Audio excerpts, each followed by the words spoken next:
Greetings, greetings, greetings, greetings, greetings. It is I, your king, Clifford Jefferson, descended down from Godfrey, the fifth caravan Jew, son of folk, ruler of Jerusalem, reincarnation of King Edgar the Peaceful, which you know as Jesus Christ, always by my side, always showing his purity, is my Archbishop Belmont from the House of Belmont.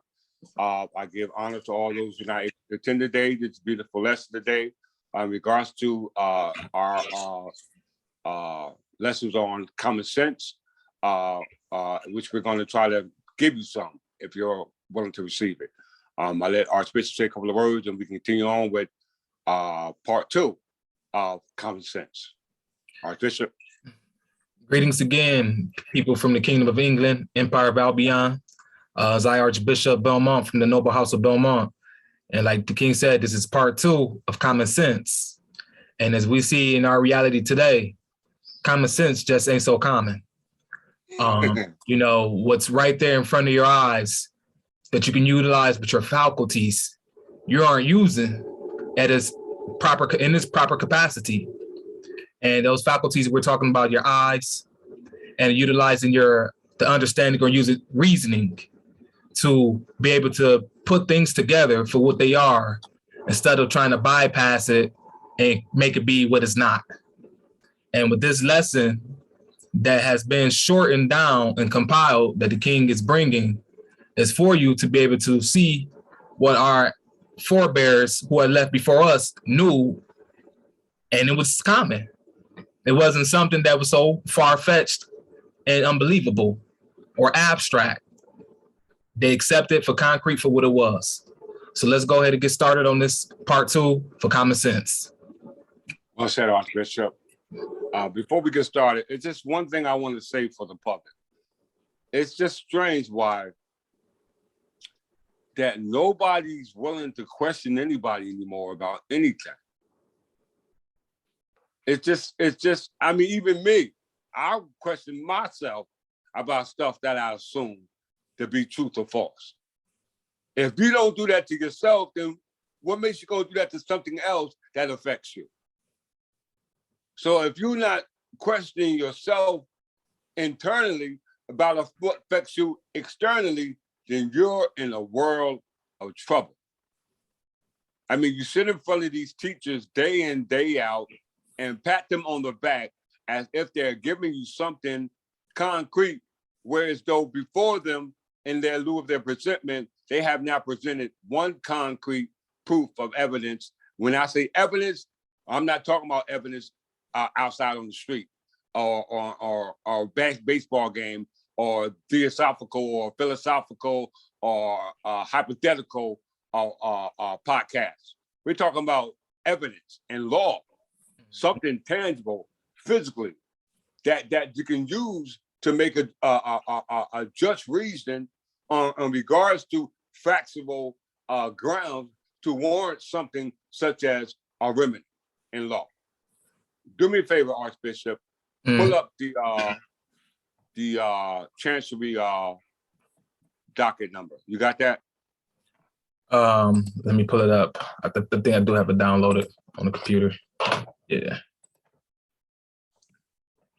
I mean, this is what you need to be questioning your leaders on in regards to solving your problem in society as a whole, as established as a people. And the question becomes, what people are you?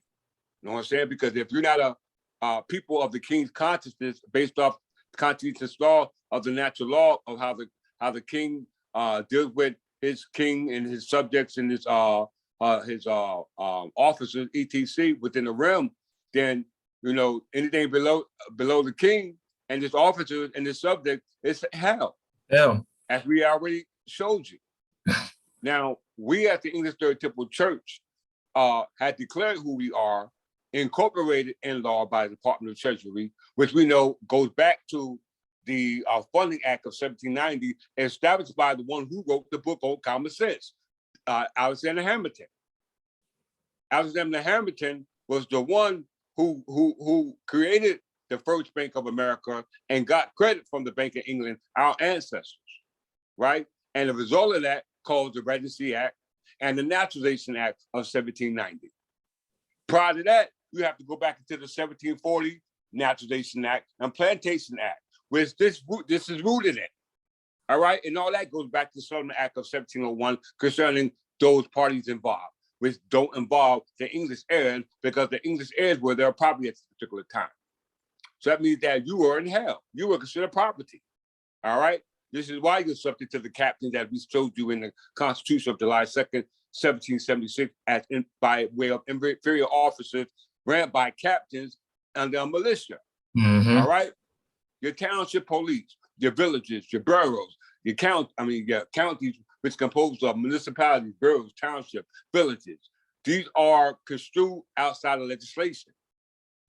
All right. So this is a court docket from Honorable John D. O'Dwyer, a probate judge.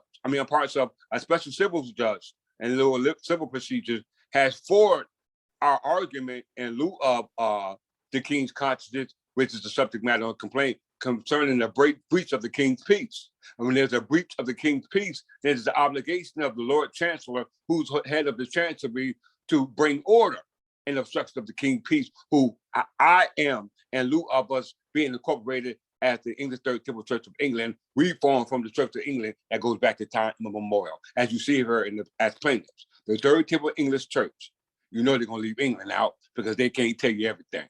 You see plaintiff, and you see the defendant. Defendant is a particular real estate property owner who insures fee and simple estates, which has been a violation of the law governing intel estates, which are barred according to the statute of New Jersey in regards to fee and simple. Because according to the statute, I'm gonna give y'all one, New Jersey Revised Statute 46:3-10. New Jersey Revised Statute 46:3-10 speaks about the land is no longer in feudal tenure, but under a lodio title. The only way land can be a lodio here in North America, there must be a king. Has to be a king. Has to be a king. All right. So don't tell me that ain't no king here. Because if it was no king, you wouldn't have Title 16, Chapter 1, Section 28. You wouldn't have 46:3-10. All right. And I'm going to show you pertaining to 46:3-10 under 46:3-2. All feudal tenure is abolished and remain in few and common sukas, which are going to show you that Alexander Hamilton stated in his so-called farmers' refute in regard to them breaking away from Great Britain by establishing state instead of colonies, which stole your birthright as heirs to successors. All right. It says the complaint in the above instant matter have been transferred to Bergen County Superior Court on November 22nd, 2021. This is this last year. All right. This is the year 2022, 2 months ago. And review of the file. So that means the Special Civil Department has reviewed this file and all its dockets that have occurred in that court, which were actually transferred from Middlesex County to Bergen County, where the property is situated. So that means that Middlesex County, which is one of the counties in New Jersey, was transferred to that county to another county in Middlesex County within the state of New Jersey. In regards to the subject matter concerning the docket, in regards to the complaint filed by the plaintiff, i.e. the English Temple Church, on behalf of his officers, because when the citizens are violated in regards to some foreign rule, then it's their obligation as citizens to appoint representatives to speak on their behalf. And that's what me and Archbishop represents: the King's consciousness and the King and the conscience of the King, which is represented by Archbishop, and Archbishop signed off for this complaint to the Special Civil Parts, which in lieu of sua sponte on judicial review of their own, they state that upon review of the file having occurred in this court, sua sponte, having determined the matter properly reposed, it means that the proper jurisdiction for this matter is Chancery Division. All right. And the court having determined that transfer to the Chancery Division is appropriate as the relief sought. Subject matter is passed now. They went past subject matter and went to the relief sought, because no courts of common pleas or courts of exchequer chamber can give me what I want as the king. Only king get that by the way of the Lord Chancellor of the Chancery, which is not being part of your equation. Why? Because you're still subject to the common law. All right, for common people. Common people. All right. It was ordered on the 14th day of December 2021, ordered that the magistrate by a transfer to Superior Court of New Jersey, Transfer Division, Bergen County. And if you know the history of Bergen County, the first court of any United States or any state in America was Bergen County. The first judge of Bergen County was Thomas Van Black. How many of y'all know this? How many of you teachers know this? How many of your scholars know this? How many of the theologians, philosophical, know this information in regards to true freedom? And the only way freedom is to get you out of hell. And the only way you get out of hell is the Chancery Division. So you might not see the work I'm doing as the Son of Man, but they do, because they recognize the King's consciousness. Let's move forward, Archbishop. Well said, King. Thank you, brother. Anything you want to add to that before we move on? No, you said it well. You know, I can't back that up. That's what I'm the king. That's what I do. All right. Okay, let's move forward. United College, you already know what Thomas Paine said. Alexander Hamilton. The 76, Thomas Paine part himself. It's the cause of independence was widely promulgated, and Thomas Paine common sense. He is called the 13th Constitution to write a new constitution. Let's go to this.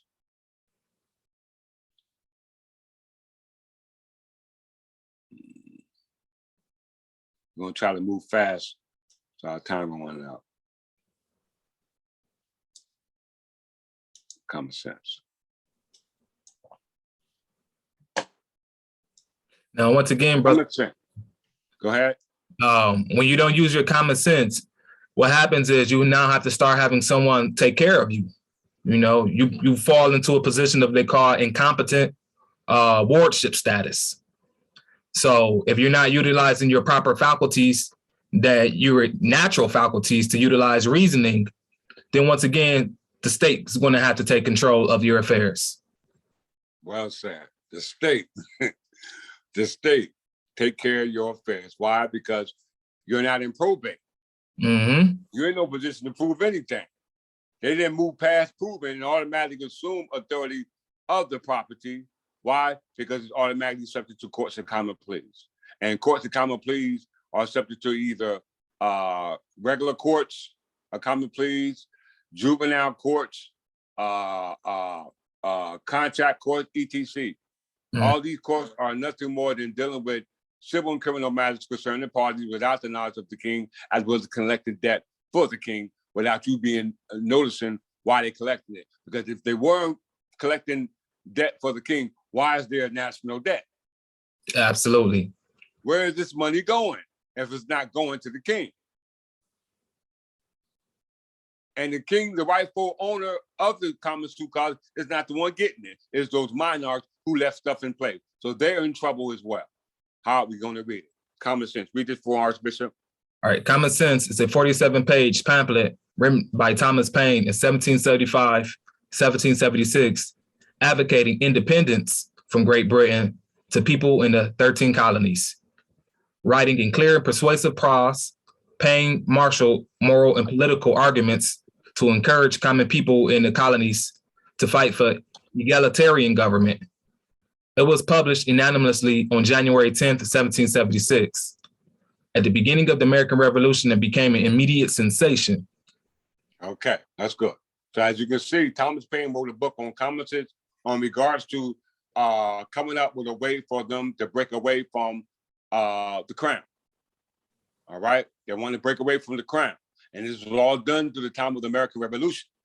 All right, January 10th, 1776. But the plan was already in place by way of the declaration on July 2nd, 1777. No, they already planned on breaking away from Great Britain, and then the plan didn't come to fruition till July 4th, 1776, on the 4th of July, which based off their implementation of the Constitution of July 2nd, 1776, which automatically had, as I said, a disclosure clause about a reconciliation of Great Britain with the colonies, then met the charter for the states or any states within the United States are dissolved, which is the case in this matter. This is why this matter moved to Chancery.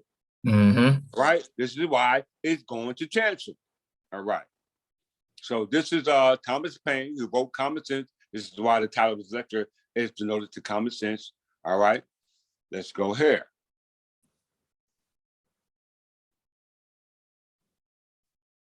I just want to go right here, right quick. Settlement Act of 1701.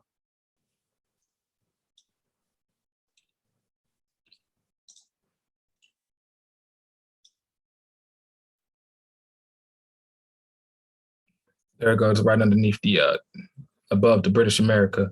Right. Yeah. Act of Settlement, 1701.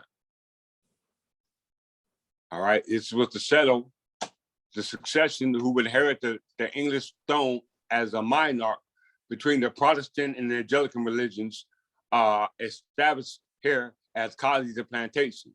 Once this was brought into play, then you brought in or went into what we call the Plantation Act of 1740 and the Nationalization Act of 1740. All right, which also included the Negro Act of 1740 of what was situated in what we call the British territories, which brings you to here. Go back here to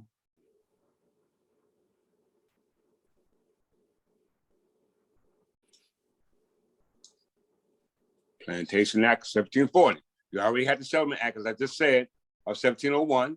Once that was established, that were passed to the House of Protestant houses, then they went into the actual settlement. 1740. The Plantation Act of 1740, referring to colonies, or the Nationalization Act of 1740, are a common name used for the act of the British Parliament under King George II. This is after we had the restoration of the crown from the what we call the English Civil Wars and the Glorious Revolution. Then you had the Glorious Revolution was in 1689. You had the restoration of the crown in 1660. So right after the Glorious Revolution of 1689, you came into what they call the Settlement Act, which was what, 3 years later, 1701.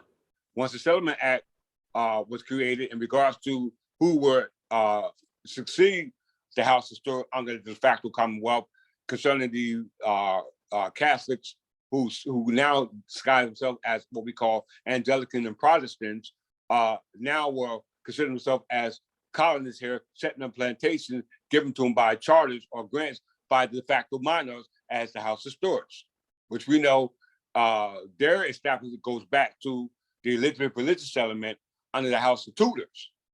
All right. And we know the House of Tudors stole our estate from us.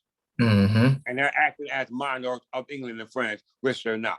So we know that everything was seceded back to Great Britain under the 1660 and the 1763 treaties, where Spain and France is no longer in the picture, and now Great Britain's no longer in the picture now, because everything was abandoned and left here intact by way of Title 16, Chapter 1, Section 28, as well as Virginia's Code VA 3-2001, 3001, and 300. We actually did those podcasts and previous lectures. So if you're looking for those permanent statutes, you should go back and visit review the lecture. But as we can see here, this Naturalization Act and the Naturalization Act and the Plantation Act, as well as the Negro Act of 1740, which Archbishop proves that it was the Berbers who were enslaved, not Egyptians, not Moors, not Lascars, whoever else they said. It was the Berbers. This is I got that act here too. Let's pull it up, just to be on the safe side. I think I saved it.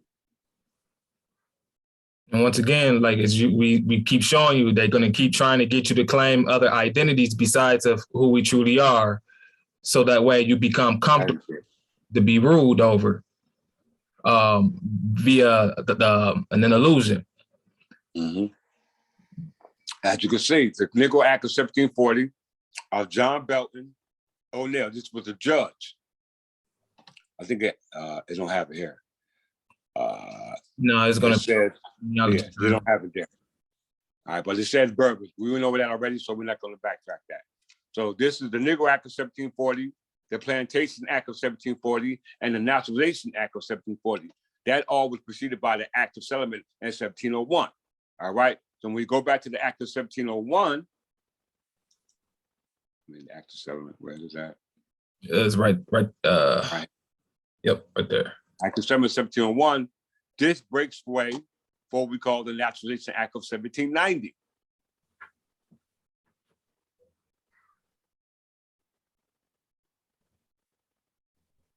So this is dealing with the effects of the Naturalization Act of 1790. So for different reasons, various constitutions have praised the Act of Settlement. Henry Holland called the Act the seal of our constitutional laws. As David Lynch said, place its importance above the Bill of Rights of 1689. Naomi Tocqueville wrote, if one is to make sweeping statements, one may say that saved Magna Carta, more truly its implications, the Act of Settlement is probably the most significant statute in English history. So contrary or contrast to Magna Carta, it's considered to be one of the most important acts in history. But it don't supersede the Magna Carta. Because remember, the settler means you're a colonist, and the colonist is a colonist of the mother country. Mm-hmm. Settling some land that don't belong to him. So that means you're not an heir. All right, let's go a little further.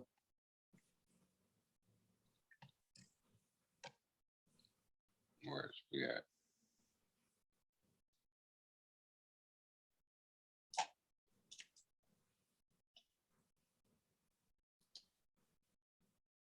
No, actually, oh, here we go. All right. Come on.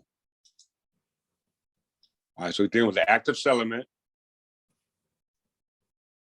Down here at the bottom.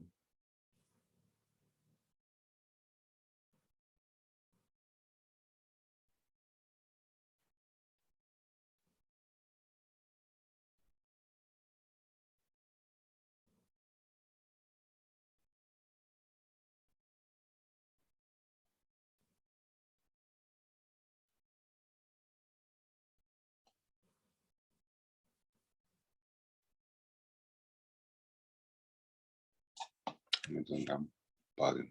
Forgive me.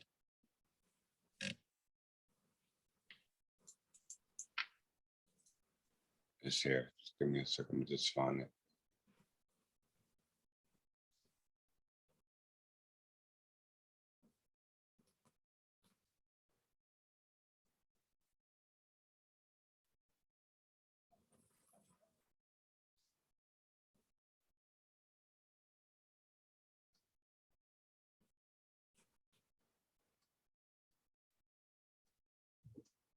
Where is it at?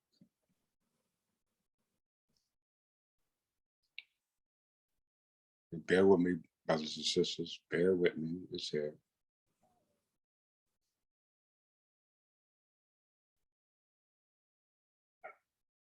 I'm so busy with this thing going back up. Your eyes get crazy. Yeah. We be missing it. Hold on. Let me get right. This is Settlement. I know it's down here. You know what? It's down. I'm just gonna move forward for the sake of time. All right. So we know that the Settlement Act of 1701 led to the Plantation Act of 1740, Naturalization Act of 1740, as well as the Negro Act of 1740, in lieu of the enslavement of the Berbers, which encompasses, I know where I want to go here though, Plantation Act of 1740, and the jurisdiction governing the Plantation Act of 1740 concerning the Negro Act of 1740 and the territory that it governed. And the territory that it governed concerning the Negro Act of 1740 and the territories concerning the Plantation and Naturalization Act of 1740 was all this damn territory right here. Mm-hmm. All right. And this is all English Anglo-Saxon territory. Because prior to the 13 British colonies coming here, you have to get into the Anglo and Dutch War, Netherlands War, all that. And this all goes back to the Anglo territory governing the Magna Carta. That's our authority. Gotta move your screen. Okay. let's go back here.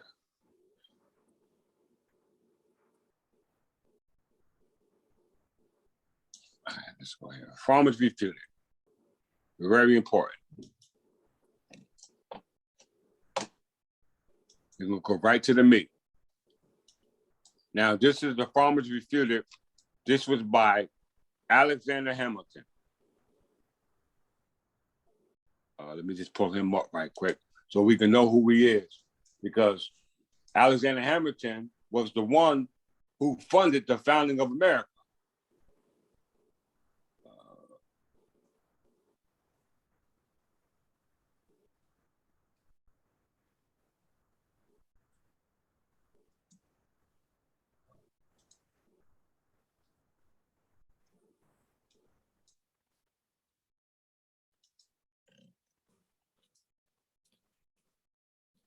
Can they see this, Archbishop? Yep, that's good. Alexander Hamilton. Alexander Hamilton, January 11th, 1755 to July 12th, 1804, was an American statesman who was one of the founding fathers of the United States. He was an influential interpreter and promoter of the United States Constitution, as well as the founder of the nation's financial system, the Federalist Party in the United States Coast Guard, and the New York Post newspaper. As the first Secretary of Treasury, Hamilton was the main author of the economic policies of the administration of President George Washington. He took the lead in the federal government funding of the state's American Revolutionary War debt, as well as establishing the nation's first two de facto central banks, i.e. the Bank of North America and the First Bank of the United States, a system of tariff and friendly trade relations with Britain. You hear that? Mm-hmm. So this is coming from this guy, Thomas Alexander Hamilton.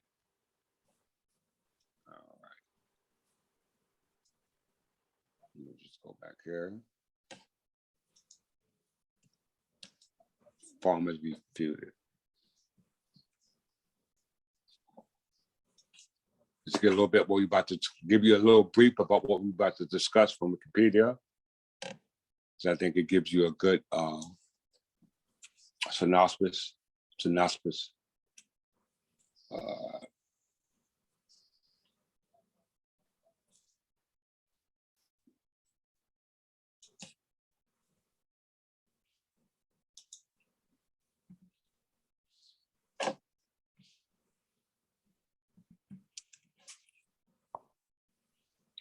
All right, Farmers refuted.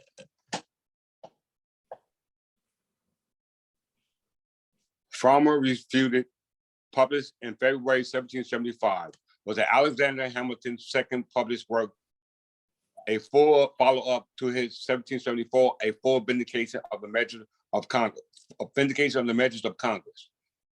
Summary: the Farmers refuted. Alexander Hamilton addressed directly the main person to whom he was writing in opposition, which is his first work, Bishop Samuel Seabury. Seabury wrote under the name A.W. Farmer, a pen name, an abbreviation for a Westchester farmer, calling the writing a less than imposed labyrinth of subtlety. Hamilton once again rebukes Seabury's claim that the Congress in Philadelphia deserved to be condemned for its conduct.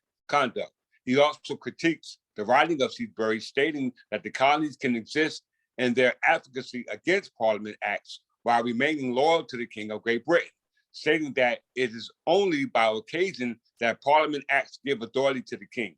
Hamilton asserts his belief that he is the King of America by virtue of a compact between us and the King of Great Britain. Did y'all hear that? So this is one who gets a loan from the Bank of England, and as well as is aware of the authority that the King of Great Britain have here in this particular territory. And by way of common sense on what America is trying to establish here, that they have to break away from Great Britain in order to be able to establish a new founding nation, because you are a product of your mother country. If the original charter of 1606, as we showed for the record, concrete, that it shows the contracting parties, the king and his heir and successors, and the colonies who are the plantation owners, and we just provided legislative statute in regards to the Plantation Act and Naturalization Act of 1740, preceded by the Act of Settlement of 1701, in regards to the plantations who set the colony, the cotton who set the plantations. It had to show you that they're not the original heirs and successors that was succeeded by the grant to I, the king, because they are a product of your parent country. You are descendants of those monarchs who were sitting on the throne of the Kingdom of England, which dissolved the Kingdom of England in 1707 by way of the Treaty of Union. All right, so you have to follow the pattern. You have to know this to follow the pattern. And the only way you can follow the pattern by knowing it is to be an Englishman or woman. That's the only way it comes. Absolutely. You know, so ain't no cutting corners here. We know this. Why? Because this is what we are. But let's get into the meat of common sense in regards to what Alexander Hamilton was letting the citizens know in regards to the authority that Great Britain had over here outside of the act that were committed by a de facto parliament under the House of Stewards, who were sitting on the throne of the kings of England, who did and granted out these lands de facto to foreigners as aliens in lieu of the Settlement Act of 1701, because it clearly said that those colonies were aliens. Let's make sure before we go on.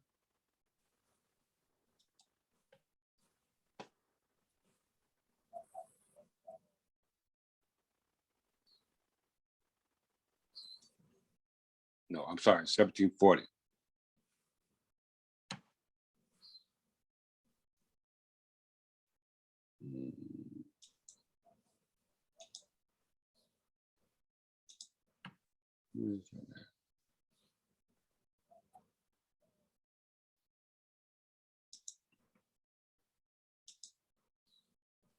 That's not it. That's not it. No, that's not it. Where is naturalization? Which one? The what you call the Plantation Act of 1740.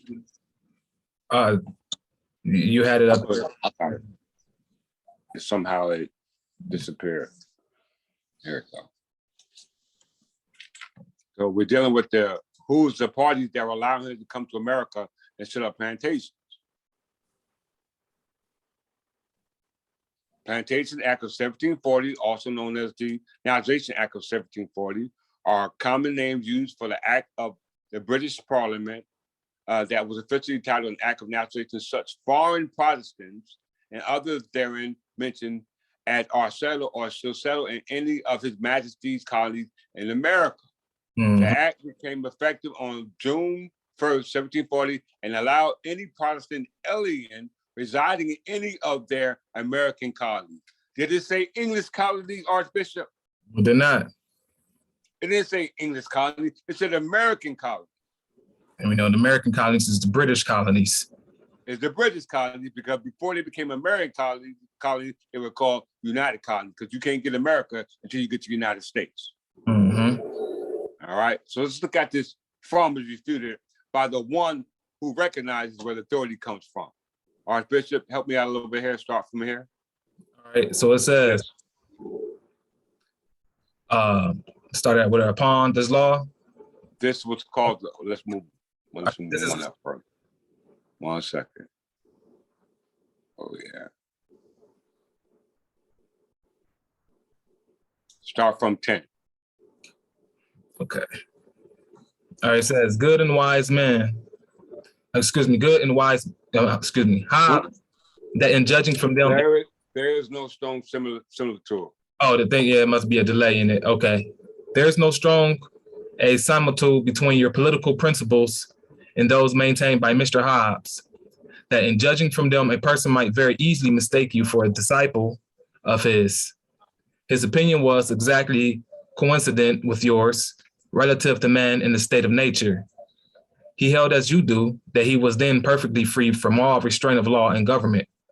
Moral obligation, according to him, is derived from the introduction of civil society, and there is no virtue but what is purely artificial, the mere contrivance of politicians for the maintenance of social intercourse. But the reason he ran into this absurd and impious doctrine was that he disbelieved the existence of an intelligent superintending principle who is the governor and will be the final judge of the universe. As you sometimes swear by him that made you, I conclude your sentiment does not correspond with his, and that which is the basis of the doctrine you both agree in. And it makes it impossible to imagine whence the congruity between you arises. To grant that there is a supreme intelligence who rules the world and has established laws to regulate the actions of his creatures, and still to assert that man in a state of nature may be considered as perfectly free from all restraints of law and government, appear to a common understanding altogether irreconcilable. Good and wise men in all ages have embraced a very dissimilar theory. They have supposed that the deity, from the relations we stand in to himself and to each other, has constituted an eternal immutable law, which is indispensably obligatory upon all mankind prior to any human institution whatever.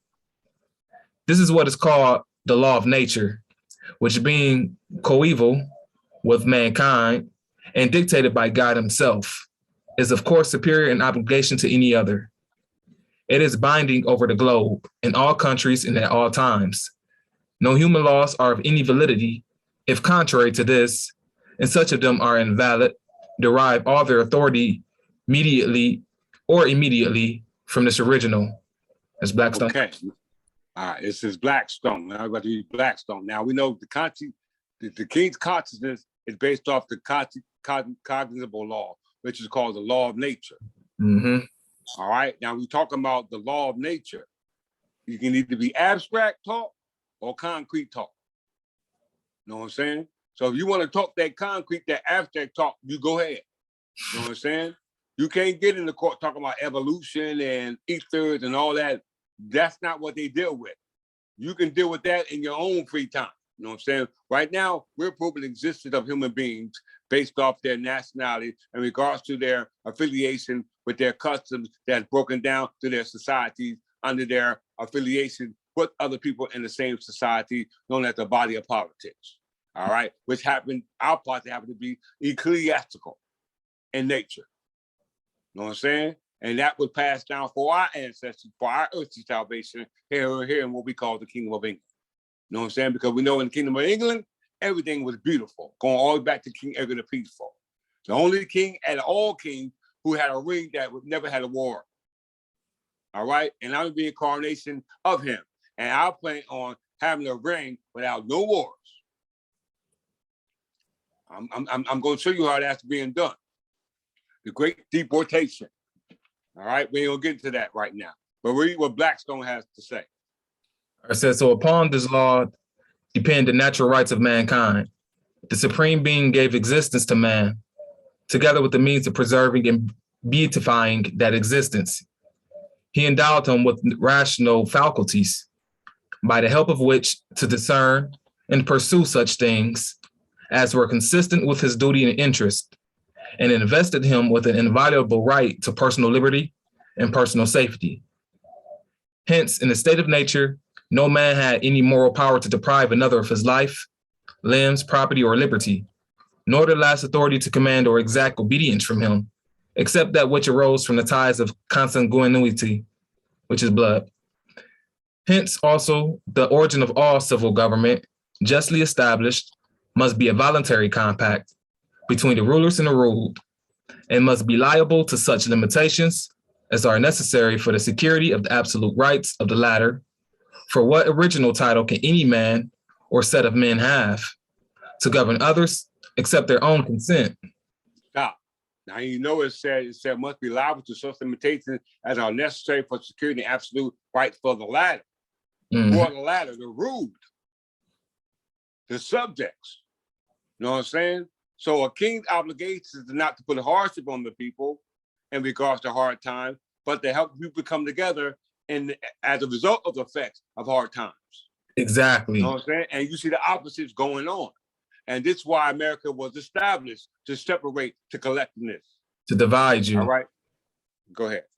All right, so it says, to usurp a dominion over a people in their own despite, or to grasp at a more extensive power that then they are willing to entrust, is to violate that law of nature, which gives every man a right to his personal liberty and can, therefore, confer no obligation to obedience. The principal aim of society is protect individuals in the enjoyment of those absolute rights which were vested in them by immutable laws of nature, which could not be preserved in peace without that mutual assistance and intercourse, which is gained by the institution of friendly and social communities. All right, stop. So now you see how natural law and humanity plays a part as a whole. Mm-hmm. You know what I'm saying? You can't have natural right as a part of humanity if you don't own the land. You can't. What rights do you have if you don't have no rights to apply those rights? Mm-hmm. Your rights have now been uncovered by society that you chose to be a part of by way of you agreeing to it. Yep. All right. So you got to be subject to something. All right. And right now you're subject to law. So right now, natural laws don't count because even that is subject to man's law. Absolutely. So in order to get back to natural, you first got to deal with man. And man got two selves, the highest of the lower self. And you at the mercy of a man, whether it's going to be a president or a monarch. Make your choice. Go ahead, Archbishop.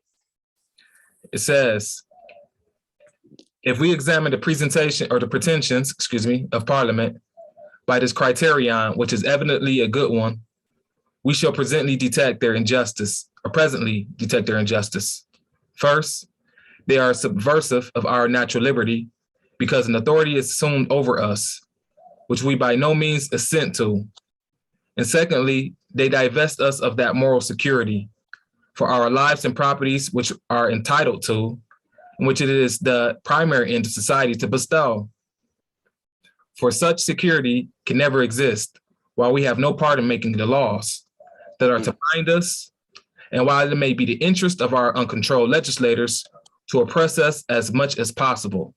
To deny these principles will be not less absurd than to deny the plainest axioms. I should not, therefore, attempt any further illustration of them. Stop. Okay, this ends our session. But to come back on what they're saying, as we stated in regards to common sense, that was explained by Thomas Paine as well as Alexander Hamilton, the contract contract of the agreement that you are part of, even in ignorance. Mm-hmm. You know what I'm saying? This is the reason why it's better you to not know this and know this and not follow. Because those who know this are not following it because of a reason. There's a reason why they ain't following this. Because you can't follow this and do contrary to it. Exactly. You know what I'm saying? So Archbishop, I'll let you say a couple of words and we're in out. Is at 43 minutes now. Yeah. So there you have it, brothers and sisters. You know, we're showing you from, you know, your own founding fathers' mouth regarding, like I said, the consciousness of the king, and the consciousness of the king deals with natural law, and natural law is dealing with man and mankind today, even as people in communities. And for us to be able to do this, especially during the time that we're dealing with right now, where a lot of, you know, which we'll call a lot of negative things are taking place, we need a head, and the head always is going to be the one that's going to pull the body together, and the head is the king. So with that being said, we are only here for those who really want to fix this and seeing it for what it is and utilizing common sense. You have to have common sense to get out of this. Mm-hmm. Well said, Archbishop, and that's what we come to do is restore your common sense and remind you of your obligation as heirs who had common sense of those who are now taking your place as lords. So with that, we'll end, and we'll see you in a minute with part 3 of Common Sense. All right, peace. Peace.